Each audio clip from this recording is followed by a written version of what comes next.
আসসালামু আলাইকুম প্রিয় দর্শক, অন্য মঞ্চ চ্যানেলে আপনাদের স্বাগত জানাচ্ছি।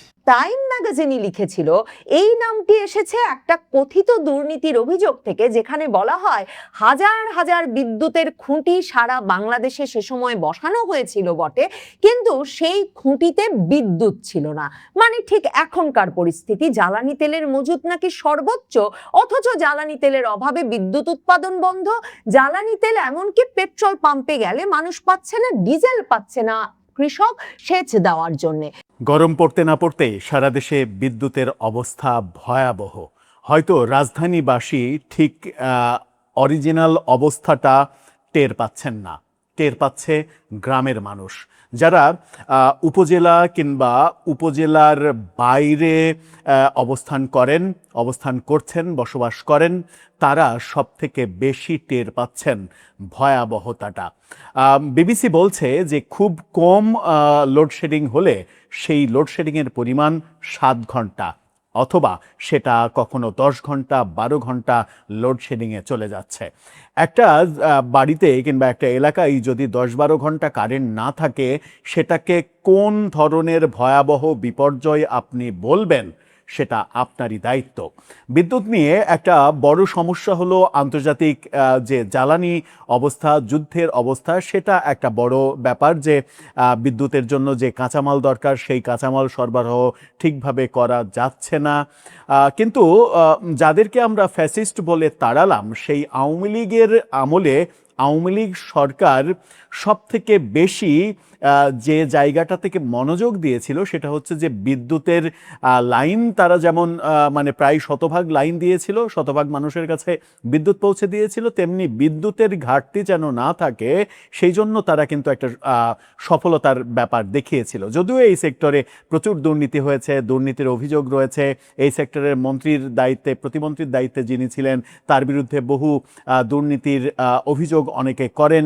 সেগুলো হয়তো কিছু কিছু ক্ষেত্রে সত্য, কিন্তু বিদ্যুতের যে আকাল অবস্থা, বিদ্যুতের লোডশেডিংয়ে মানুষের যে নাকাল অবস্থা, সেই অবস্থাটা আওয়ামী লীগের আমলে অনেক কম অনুভূত হয়েছে, যেটা এখন এই বাস্তবতায়, হ্যাঁ বৈশ্বিক বাস্তবতা তো রয়েছে, কিন্তু কতটা সরকার আন্তরিক এই বিদ্যুৎ সমস্যার সমাধানের জন্য, এবং এই সমস্যার সমাধান যখন করা যাচ্ছে না, তখন আগামী মাসের মধ্যেই কিংবা হতে পারে সেটা এই মাসেই বিদ্যুতের দাম বাড়ানোর সিদ্ধান্তের দিকে সরকার যাচ্ছে, সেটা কতটা বুমেরাং হবে সেই আলোচনা করব। বিদ্যুতের অবস্থা কি? অন্যদিকে শেখ হাসিনার করে যাওয়া রূপপুর পারমাণবিক বিদ্যুৎ কেন্দ্র, সেখান থেকে একটা বড় সুখবর এসেছে। এছাড়া সরকারের একজন দায়িত্বরত বড় সচিব, তিনি একটা বড় প্রত্যাশার কথা বলেছেন যে এই সরকারের লক্ষ্যমাত্রা 2030 সালের মধ্যে কি, সেগুলো একটু আলোচনা করে বোঝার চেষ্টা করি যে বিদ্যুতের বর্তমান অবস্থা এবং অদূর ভবিষ্যতে অবস্থাটা কোন দিকে যাচ্ছে। থাকবেন পলিটিক্স টিভির নিয়মিত আয়োজন। দর্শক, অন্তর্বর্তীকালীন সরকার আসার পরেই তাদের মানে যারা দোসর, তাদের যারা অনুগত, তারা বারবার দাবি করেছিল যে ভারত থেকে যে আদানির বিদ্যুৎ আসে, সেই আদানির বিদ্যুৎ চুক্তি বাতিল করে দেয়া, অর্থাৎ ভারত থেকে কোনো বিদ্যুৎ আসবে না, প্রয়োজনে আমরা অন্ধকারে থাকবো, ভারতের কিছু আসবে না। কিন্তু ভারতের কিছু না আসলে আমাদের আবার চলেও না, এরকম বাস্তবতাও আমরা দেখেছি। সেই সরকারকেই আমরা দেখেছি ভারতে ইলিশ উপহার দিতে, ইলিশ রপ্তানি করতে, বাংলাদেশের মার্কেটের চাইতে প্রায় অর্ধেক দামে ইলিশ রপ্তানি করতে, এই ব্যাপারগুলো আমরা দেখেছি। বিদ্যুতের যে নাকাল অবস্থা, বর্তমান যিনি জ্বালানি বিদ্যুৎ মন্ত্রী, তিনি এর আগেও এই মন্ত্রণালয়ে দায়িত্ব পালন করেছেন, এবং এর আগে যখন দায়িত্ব পালন করেছেন তখন চরমভাবে ব্যর্থতার ব্যাপারগুলো আমরা দেখেছি। এবং বিগত বিএনপি সরকারের সব থেকে ব্যর্থ মন্ত্রণালয় যে 2-4টা ছিল, তার মধ্যে এই বিদ্যুৎ মন্ত্রণালয় ছিল। তাকে আবারও ওই মন্ত্রণালয়ের দায়িত্ব, বিদ্যুৎ মন্ত্রণালয়ের দায়িত্ব, জ্বালানি মন্ত্রণালয়ের দায়িত্ব যখন সরকার দিয়েছে, হয়তো সরকার তার উপরে আস্থা রাখতে চেয়েছে যে নতুন কিছু হবে। কিন্তু আমরা দেখলাম যে এই মন্ত্রী এই যে পাম্পে তেল নেয়ার রেশনিং পদ্ধতির ঘোষণা দিয়ে পাম্পে যে অবস্থা, হাহাকার অবস্থা তৈরি করলেন, সেটা আমরা দেখলাম। বিদ্যুতের দাম বেড়ে যাচ্ছে, আগাম ঘোষণা দিয়ে দিয়েছেন বিদ্যুতের দাম বাড়বে। জ্বালানি তেলের দাম এখন পর্যন্ত সরকার বাড়ায়নি, এটা একটা ভালো দিক। এটা অবশ্যই প্রশংসার দিক। সব মিলিয়ে তিনি কতটা সফল হবেন কিংবা আগের মতোই ব্যর্থ হবেন কিনা সেই প্রশ্নগুলো উঠছে যখন বিদ্যুতে নাকাল অবস্থা পুরো দেশের। রাজধানীতে আমরা হয়তো সেটা ঠিক মতো টের পাচ্ছি না। কি বলছে বিবিসি? বিবিসির শিরোনামটা দেখে নিন। সেখানে বলছে যে যেদিন কম সেদিন 7 ঘন্টা, কোনোদিন আবার 10 ঘন্টারও বেশি হয় লোডশেডিং। এই ভয়াবহ চিত্র তারা তুলে এনেছে এবং এটা আপনার অস্বীকার করার কোনো উপায় নেই। আপনারা যারা রাজধানীতে থাকেন তারা তার নিজের গ্রামে খোঁজ নিয়ে দেখেন যে গ্রামের অবস্থা কি। রাজধানীতে মানে সর্বোচ্চ চেষ্টা করা হয়, যখন যে সরকারি থাকে সর্বোচ্চ চেষ্টা করে রাজধানীর চাহিদা পূরণ করার, কারণ রাজধানীতে যেন এটাকে কেন্দ্র করে কোনো আন্দোলন মানে দানা বেঁধে উঠতে না পারে, কারণ সব কিছুই তো রাজধানী কেন্দ্রিক। এই যে শেখ হাসিনা সরকারের পতন হলো সেটাও রাজধানী কেন্দ্রিক আন্দোলন, সেটাও রাজধানী কেন্দ্রিক সব কিছু। রাজধানী কেন্দ্রিক ব্যাপার না হলে আসলে কোনো কিছুতে নজর কাড়া যায় না, সেই ব্যাপারগুলো সব সরকারই খেয়াল রাখে। কি বলছে বিবিসি? রাত থেকে ভোর পর্যন্ত 4 থেকে 5 বার বিদ্যুৎ যায়, দিনে রাতে অর্ধেকের বেশি সময় বিদ্যুৎ থাকে না। একদিকে গরম যেমন বাড়ছে, সেই সাথে লোডশেডিংও যেদিন কম সেদিন 7 ঘন্টা, কোনো দিন 10 ঘন্টারও বেশি। এবং কোথাও কোথাও বিবিসির এই খবরটা পুরোটা অথেন্টিক ভাবা যাবে না, কারণ কোথাও কোথাও 12 ঘন্টা, 14 ঘন্টা, 16 ঘন্টা, 18 ঘন্টা পর্যন্ত বিদ্যুৎ থাকেনি, এরকম উদাহরণ তৈরি হয়েছে বাংলাদেশে। অনেকে আবার গ্রামে বলেন যে আমাদের এখানে বিদ্যুৎ যায় না, মাঝে মাঝে ভুলক্রমে আসে। মেহেরপুরের আমঝুপির বিদ্যুৎ পরিস্থিতি নিয়ে বিবিসি বাংলায় এই অভিজ্ঞতার কথা জানিয়েছেন সেখানকার ব্যবসায়ী আসাদুজ্জামান লিটন।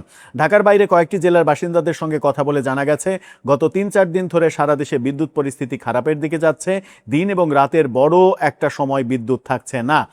বিশেষ করে পৌর এলাকার বাইরে গ্রাম পর্যায়ে ভয়াবহ অবস্থা, এবং সবথেকে বেশি ভয়াবহ অবস্থা পল্লী বিদ্যুতের আওতায় যে বিদ্যুৎ দেওয়া হয় তাদের, এবং পল্লী বিদ্যুৎ থেকে সেটা স্বীকারও করা হয়েছে যে তাদেরকে কম দেয়া হচ্ছে, এই কারণে তারা লোডশেডিং করছে এবং কখনো কখনো 40 থেকে 50% লোডশেডিং করতে তারা বাধ্য হচ্ছে। এটা কিন্তু তারা স্বীকার করেছে।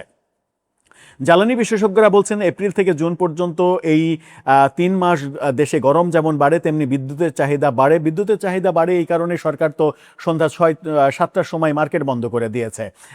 এমনকি সিনেমা হলে সিনেমা পর্যন্ত চলতে পারবে না, সমস্ত আলোকসজ্জা, সাজসজ্জা সবগুলোই বন্ধ করে দিয়েছে। এমনকি আজকে থেকে যে নিউজিল্যান্ড বাংলাদেশে সফর শুরু করেছে সেই সফরের মানে ক্রিকেট ম্যাচগুলো ফ্লাড লাইটের পরিবর্তে দিনের আলোতে করার সিদ্ধান্ত নিয়েছে। এবং আজকে নিশ্চয়ই আপনারা সেই দৃশ্য দেখছেন কিংবা দেখেছেন যে নিউজিল্যান্ড বাংলাদেশ ম্যাচ দিনের আলোতে হচ্ছে। সাধারণত ইদানিং আন্তর্জাতিক ম্যাচগুলো, বিশেষ করে ওয়ানডে ম্যাচগুলো বেশিরভাগই প্রায় শতভাগ ম্যাচই ডে নাইট ম্যাচ হয়, দিনের বেলায় শুরু হয় রাতে শেষ হয়। টি-20 ম্যাচগুলো বেশিরভাগই নাইট ম্যাচ হয়, কিন্তু এই নিউজিল্যান্ড বাংলাদেশ সিরিজটা পর্যন্ত ডে ম্যাচ করার সিদ্ধান্ত নিয়েছে বিসিবি, শুধুমাত্র বিদ্যুতের সাশ্রয় করার জন্য। অফিস আদালতের সময় কমানো হয়েছে, বহুভাবে সরকার চেষ্টা করেছে, কিন্তু কোনোভাবেই এই সংকট থেকে উত্তরণের পথ তারা খুঁজে পায়নি। বিবিসি বলছে শহরের বাইরে সব থেকে বেশি লোডশেডিং, এবং মানে সেই লোডশেডিং এমন যে 1 ঘন্টা আধা ঘন্টা বিদ্যুৎ থাকে তারপরে 3-4 ঘন্টা বিদ্যুৎ থাকে না, এরকম অবস্থা। মানে সেই অবস্থার বিবরণ দিচ্ছে বিবিসি। এবার একটু এই সংক্রান্তই অন্য আরেকটা ব্যাপারে আপনাদেরকে জানাই, সেটা হচ্ছে যে প্রথম আলোর এই খবরটা দেখে নিন। সেখানে বলা হচ্ছে যে রূপপুর পারমাণবিক বিদ্যুৎ কেন্দ্র পেল উৎপাদন শুরুর অনুমোদন।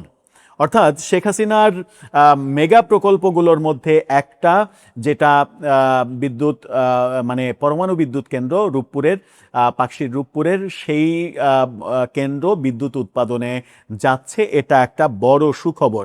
সেখানে বলা হচ্ছে যে রূপপুর পারমাণবিক বিদ্যুৎ কেন্দ্র থেকে বিদ্যুৎ উৎপাদন শুরুর প্রস্তুতি চূড়ান্ত। উৎপাদন শুরু করতে প্রথম ইউনিটের জন্য কমিশনিং লাইসেন্স পেল রূপপুর বিদ্যুৎ উন্নয়ন কর্তৃপক্ষ। এর ফলে উৎপাদন শুরু করতে আর কোনো বাধা নেই।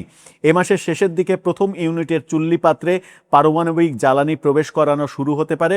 এর মধ্য দিয়ে ধীরে ধীরে শুরু হবে উৎপাদন। ধারণা করা হচ্ছে যে জুলাইয়ের মধ্যে উৎপাদনে চলে যেতে পারবে এই কেন্দ্র, এবং বাণিজ্যিক উৎপাদনে তারা যেতে পারবে সেপ্টেম্বরের মধ্যে। সেপ্টেম্বরের আগে বাণিজ্যিক উৎপাদনে যেতে পারবে না। সুতরাং এবারের যে গরম মৌসুম, সেই গরম মৌসুমে এই কেন্দ্র থেকে বিদ্যুৎ জাতীয় গ্রিডে আসা খুবই টাফ হয়ে যাবে। অনেকেই বলছেন যে সেটা সেপ্টেম্বর না হয়ে ডিসেম্বর পর্যন্ত সময় লাগতে পারে, যে সময় আসলে বিদ্যুতের চাহিদা অনেক কমে যায় শীতের সময়।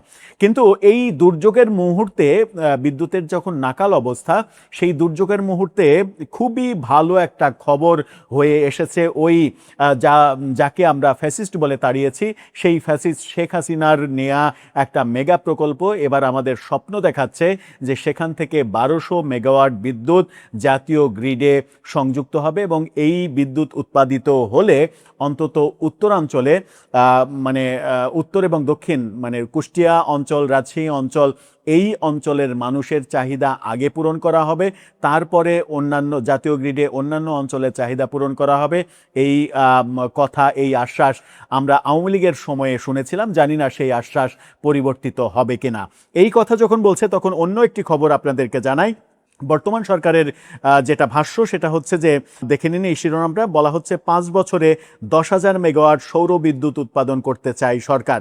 অর্থাৎ আগামী 2030 সালের মধ্যে এই সরকার 10,000। দেশ ভয়াবহ লোডশেডিং এ নাকাল, তবে সে খবর বাংলাদেশের সংবাদ মাধ্যমগুলো, শীর্ষস্থানীয় সংবাদ মাধ্যমগুলোতে সেভাবে পাওয়া যাচ্ছে না। দিনে 8 থেকে 10 ঘন্টা লোডশেডিং এর বিষয়টা অনেক জায়গাতেই একেবারে স্বাভাবিক ব্যাপার হয়ে উঠেছে।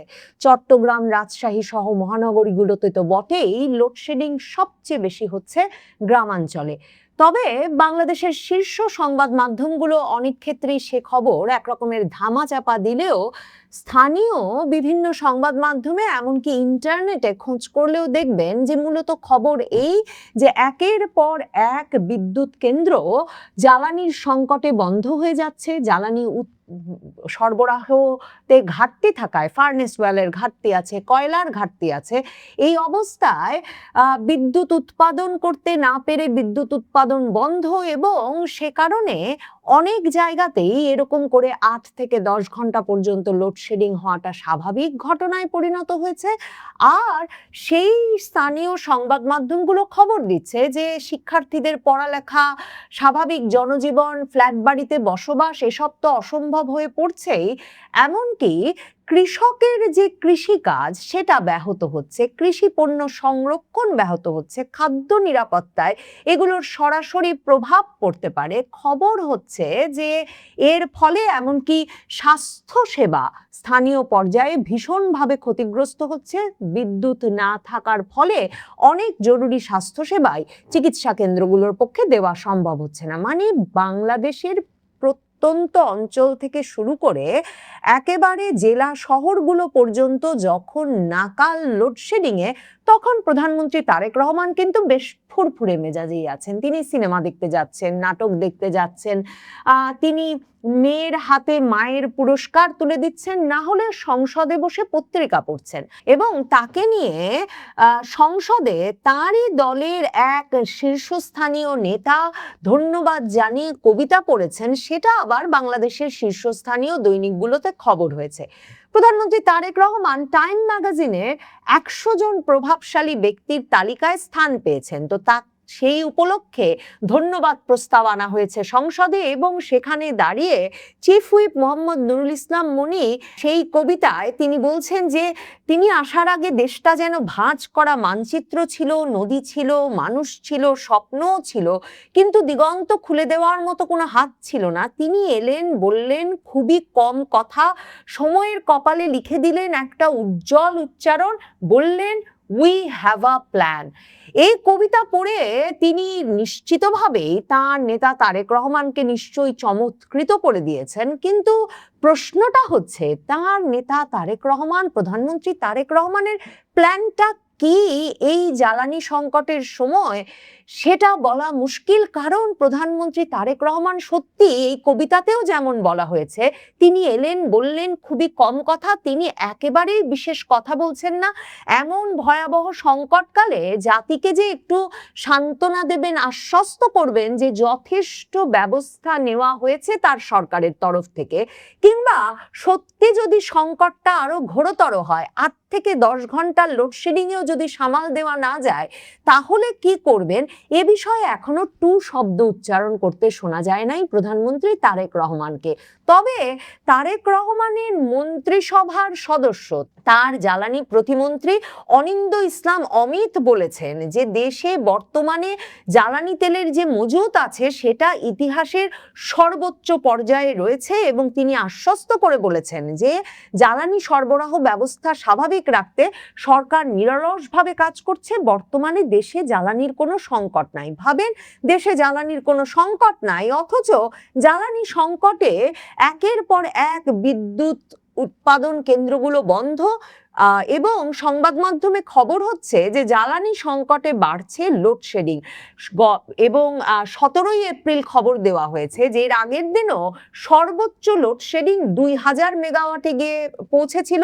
14,350 মেগাওয়াট চাহিদার সময় উৎপাদন করা গেছে মাত্র 12,324 মেগাওয়াট। তেল সংকটে বেসরকারি বিদ্যুৎ কেন্দ্রগুলো একের পর এক বন্ধ হয়ে যাচ্ছে। আগামী মাসে যখন গরম আরো বাড়বে আর বিদ্যুতের চাহিদা উঠতে পারে 18,000 মেগাওয়াটে, তখন সরকার কিভাবে সামাল দেবে সে বিষয়ে কোনো কথা না প্রধানমন্ত্রী না তার জ্বালানি প্রতিমন্ত্রী কারো মুখ থেকে শোনা না গেলেও তারা বলছেন দেশে নাকি জ্বালানির মজুত এখন সর্বোচ্চ পর্যায়ে আছেন। এখন মন্ত্রী মিনিস্টারেরা যখন বলেছেন তা বিশ্বাস করতেই হবে, এবং অনেকের স্মৃতিতেই সেটাতে মনে পড়ে যাচ্ছে যে দেশে নাকি জ্বালানির সংকট নাই, দেশে নাকি জ্বালানির মজুদ সর্বোচ্চ, অথচ মানে পেট্রোল পাম্পে লাইন তো ছবি বের হচ্ছে অনেক দিন ধরে বটেই, ডিজেল সংকটে সেচ কাজ বন্ধ হয়ে যেতে পারে সেই শঙ্কা নিয়ে পররাষ্ট্রমন্ত্রী খলিলুর রহমান, যুক্তরাষ্ট্র, ভারত সব দৌড়ে এসেছেন, সে খবরও আমরা জানি। কিন্তু এই যে বিদ্যুৎ কেন্দ্রগুলোই বন্ধ হয়ে গেছে, তবু বলা হচ্ছে জ্বালানির কোনো সংকট নাই, এ কথা অনেককেই রীতিমতো সেই স্মৃতি মনে করিয়ে দিয়েছে যখন তারেক রহমান আরেক দফা ক্ষমতায় ছিলেন।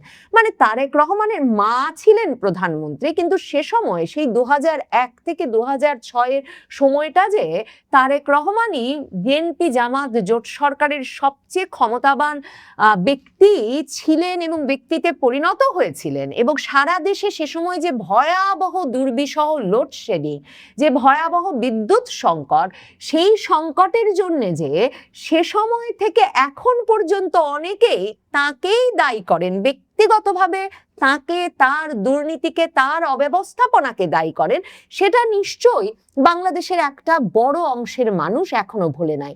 আসলে আন্তর্জাতিকভাবেও সে কথা যে ভোলে নাই সংবাদ মাধ্যমগুলো বা রাজনৈতিক পর্যবেক্ষকরা, তার প্রমাণ এই যে তারেক রহমান যেই পত্রিকাটা থেকে 100 প্রভাবশালী ব্যক্তির জায়গায় স্থান পেলেন, বিশ্বের নীতি নির্ধারকদের ওপর প্রভাব সৃষ্টিকারী অত্যন্ত প্রভাবশালী পত্রিকা, শীর্ষস্থানীয় সাময়িকী টাইম ম্যাগাজিন, সেই টাইম ম্যাগাজিন যখন নির্বাচনের আগে জানুয়ারি মাসে পুরো একটা দীর্ঘ প্রতিবেদন ছেপেছিল তারেক রহমানকে নিয়ে এবং বলে দিয়েছিল যে প্রডিগাল সান, এই বাংলাদেশের এই বকে যাওয়া পুত্রই হতে যাচ্ছেন আগামীর প্রধানমন্ত্রী, সেই প্রতিবেদনটাতে কিন্তু সাংবাদিক সুস্পষ্টভাবে লিখেছিলেন যে এখনো বাংলাদেশের একটা বিরাট সংখ্যক মানুষের কাছে তারেক রহমান পরিচিত খাম্বা তারেক নামে। এবং টাইম ম্যাগাজিনই লিখেছিল এই নামটি এসেছে একটা কথিত দুর্নীতির অভিযোগ থেকে, যেখানে বলা হয় হাজার হাজার বিদ্যুতের খুঁটি সারা বাংলাদেশে সে সময় বসানো হয়েছিল বটে, কিন্তু সেই খুঁটিতে বিদ্যুৎ ছিল না। মানে ঠিক এখনকার পরিস্থিতি, জ্বালানি তেলের মজুত নাকি সর্বোচ্চ, অথচ জ্বালানি তেলের অভাবে বিদ্যুৎ উৎপাদন বন্ধ। জ্বালানি তেল এমনকি পেট্রোল পাম্পে গেলে মানুষ পাচ্ছে না, ডিজেল পাচ্ছে না কৃষক সেচ দেওয়ার জন্যে। এখন টাইম ম্যাগাজিন সেখানে পরিষ্কারভাবে লিখেছিল যে ওই যে হাজার হাজার বিদ্যুতের খুঁটি বা খাম্বা, সে সময় অভিযোগ আছে তারেক রহমানের বিরুদ্ধে যে তিনি তারই এক ঘনিষ্ঠ বন্ধুর কাছ থেকে বেশি দামে কিনেছিলেন, কিন্তু সেগুলো কখনো আর বিদ্যুৎ সংযোগে তিনি ব্যবহার করেননি। এবার এই যে টাইম ম্যাগাজিন যাকে খাম্বা তারেক নামে অভিহিত করছে, সেই খাম্বা তারেকের বিদ্যুৎ উৎপাদন এবং বিদ্যুৎ ব্যবস্থাপনা, জ্বালানি ব্যবস্থাপনা সম্পর্কে পরিকল্পনাটা কি সে বিষয়ে তাই বাংলাদেশের মানুষের মধ্যে এই বৈশ্বিক সংকটের সময় একটা বিশেষ শঙ্কা হওয়ার বিষয়টিকে অস্বাভাবিক বলা মুশকিল। টাইম ম্যাগাজিন সেই অভিযোগটি লিখে, মানে এই যে খাম্বা তারেক নামে বাংলাদেশে এই নেতা তারেক রহমানকে এখনো বাংলাদেশের একটা বিরাট অংশের মানুষ অভিহিত করেন, সে কথা বলে তখন বলেছিল যে যদিও তারেক রহমান সবসময় এসব অভিযোগ অস্বীকার করে আসছেন, কিন্তু 2008 সালে ফাঁস হওয়া মার্কিন কূটনীতিকের তার বার্তায় তাকে লুটপাট তন্ত্রের সরকার ব্যবস্থা, মানে 2001 থেকে 6-এর ক্লেপ্টোক্রেটিক গভর্নমেন্ট অ্যান্ড ভায়োলেন্ট পলিটিক্স, দুর্নীতিগ্রস্ত সরকার ব্যবস্থা ও সহিংস রাজনীতির প্রতীক হিসেবে উল্লেখ করা হয়েছিল। সেখানে আরো বলা হয়েছিল, টাইম ম্যাগাজিন লিখেছিল যে ঘন ঘন ও প্রকাশ্যে ঘুষ দাবি করার জন্য তার একটা সুনাম বা পরিচিতি রয়েছে। মানে সময়ের পালাবদল কিভাবে ঘটে, রাজনীতিতে যে শেষ কথা বলে কিছু নেই তার প্রমাণ সেই তারেক রহমানের নেতৃত্বে বাংলাদেশে নিরঙ্কুশ সংখ্যাগরিষ্ঠতা পেয়ে বিএনপি আবারও ক্ষমতায় এসেছে এবং তারেক রহমান প্রধানমন্ত্রী হয়েছেন। এবং তারেক রহমান 25শে ডিসেম্বর 2025-এ 17 বছরের নির্বাসন শেষে বাংলাদেশে ফিরেই ঘোষণা দিয়েছিলেন, উই হ্যাভ আ প্ল্যান। এখন সত্যিকার অর্থে বাংলাদেশের সাধারণ মানুষ শুনতে চায়, জানতে চায় তাদের নবনির্বাচিত প্রধানমন্ত্রী তাদেরকে এই সংকটের সময় ভয়াবহ লোডশেডিং এর হাত থেকে বাঁচাতে কি ব্যবস্থা রেখেছেন। তবে লোডশেডিং এর বিষয়টাকে যথেষ্ট গুরুত্ব দিয়ে দেখছেন কিনা প্রধানমন্ত্রী তারেক রহমান, সেটা নিয়েও বাংলাদেশের মানুষের মনে শঙ্কা আছে। মানে না, সেটা দেখছেন না বলেই তিনি এতটা ফুরফুরে মেজাজে ঘুরে বেড়াতে পারছেন কিনা, সেই বিষয়টা নিয়েও আলাপ করবার যথেষ্ট কারণ আছে। কারণ মনে রাখতে হবে, তারেক রহমান যখন সারা দেশে খাম্বা লাগাচ্ছিলেন আর দেশ যখন ভয়াবহ লোডশেডিং এ নিমজ্জিত ছিল, তখন সেই 2001 থেকে 6-এর বিএনপি জামাত জোট সরকারের সময় তারেক রহমান টেলিভিশনে দেওয়া এক সাক্ষাৎকারে বলেছিলেন যে এসব অসম্ভব দাবি, যে একই সঙ্গে আপনি বাসা বাড়িতে আর শপিং মলে বিদ্যুৎ চাইবেন, এটা নাকি পৃথিবীর কোনো দেশে সম্ভব না। এখন যুক্তরাজ্যে 17 বছর নির্বাসিত থাকবার পর এই ধারণায় বদল এসেছে কিনা তারেক রহমানের, বাংলাদেশের মানুষ সেটা জানবার জন্য উৎসুক হয়ে আছে। শুনে আসি তারেক রহমানের সেই বিখ্যাত সাক্ষাৎকারের সেই বিখ্যাত উক্তিটা, যেটা কিনা গত কয়েক মাস ধরেই সামাজিক যোগাযোগ মাধ্যমে ঘুরে বেড়াচ্ছিল। আপনি সন্ধ্যার পরে পরে আপনি বাসায়ও কারেন্ট চাচ্ছেন, এট দ্য সেম টাইম আপনি চাচ্ছেন শপিং মলগুলোতে কারেন্ট। এখন এট দ্য সেম টাইম গভর্নমেন্টের পক্ষে, কোনো গভর্নমেন্টের পক্ষে কিন্তু সম্ভব না, এটা খামাখা একটা জোর করে কথা বললে তো হলো না, কোনো গভর্নমেন্টের পক্ষেই সম্ভব না। বাংলাদেশের লোডশেডিং এর পরিস্থিতিটা কতটা ভয়াবহ হয়ে দাঁড়িয়েছে এ প্রসঙ্গে বিবিসি বাংলা একটা প্রতিবেদন করেছে। সেই প্রতিবেদনে তারা এক ভুক্তভোগীর উদ্ধৃতিকেই শিরোনাম করেছে, যেখানে বলা হচ্ছে যেদিন কম সেদিন 7 ঘন্টা, কোনো দিন আবারও 10 ঘন্টারও বেশি লোডশেডিং হচ্ছে। বিবিসি বাংলা বলছে যে ঢাকার বাইরে কয়েকটি জেলার বাসিন্দাদের সঙ্গে কথা বলে জানা গেছে গত 3-4 দিন থেকে সারা দেশেই বিদ্যুৎ পরিস্থিতি খারাপের দিকে যাচ্ছে। দিন ও রাতের একটা বড় সময় বিদ্যুৎ থাকছে না। বিশেষ করে দেশের বিভিন্ন জেলার পৌর এলাকার বাইরে যেসব এলাকায় পল্লী বিদ্যুৎ সমিতি বিদ্যুৎ সরবরাহ করে থাকে, সেসব জায়গায় লোডশেডিং এর অভিযোগ সবচেয়ে বেশি। পল্লী বিদ্যুৎ কর্মকর্তারা বিবিসি বাংলাকে বলেছে যে কোথাও কোথাও লোডশেডিং এর পরিমাণ 30% থেকে 46% পর্যন্ত বাড়ছে। জ্বালানি বিশেষজ্ঞরা বলেছেন যে এপ্রিল থেকে জুন পর্যন্ত